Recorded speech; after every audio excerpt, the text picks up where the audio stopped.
तो पुतिन साहब 2 दिन की यात्रा पर भारत आ रहे हैं। ऐसे में बहुत सारे देशों को मिर्ची लगने वाली है। नंबर 1 अमेरिका को मिर्ची लगेगी, चाइना को मिर्ची लगेगी और पाकिस्तान को तो मिर्ची लगने ही वाली है, ऑब्वियस सी बात है। बड़ा इंपॉर्टेंट डिसीजन होने वाला है इस विजिट में।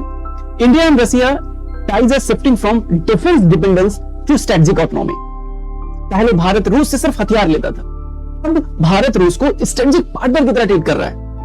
एनर्जी, टेक, ट्रेड सब इंडिपेंडेंट पिलर्स बन रहे हैं। इंडिया का रसिया से एंगेजमेंट वेस्ट के साथ उसके बैलेंसिंग स्ट्रेटजी का हिस्सा है। यूएस इंडिया डीप टाइज में ऑलरेडी चल रहे हैं, फिर भी भारत ओपनली रसिया के साथ 25 डिफेंस डील करने वाला है। यह एक मल्टीपोलर डिप्लोमेसी की सबसे बड़ी मिसाल है।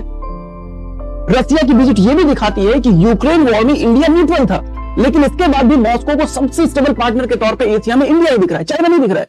रसिया अभी भी ग्लोबली आइसोलेटेड है। ऐसे में इंडिया एक ब्रिज पावर के तौर पे खड़ा है रसिया के लिए।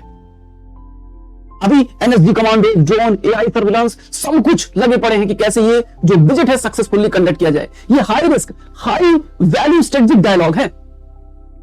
हम बहुत सारे डिफेंस डील करने वाले हैं, S-400, S-500, सुखोई को अपग्रेड भी तो करना है।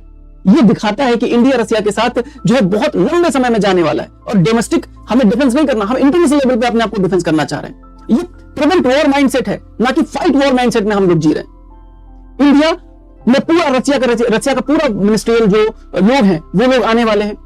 और अभी रसिया की जो इकोनॉमी के लिए इंडियन जो परचेजिंग पावर है ना, वो एक लाइफ लाइन बना हुआ है।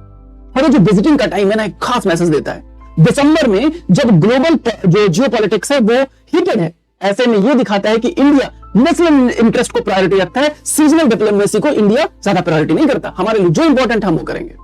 ठीक है, तो ये जो विजिट है बहुत इंपॉर्टेंट है। आपके एग्जाम में भी पूछा जा सकता है, क्या रसिया को अब चाइना से ज्यादा भरोसा भारत पर हो रहा है? आपको नीचे कमेंट सेक्शन में बताना है।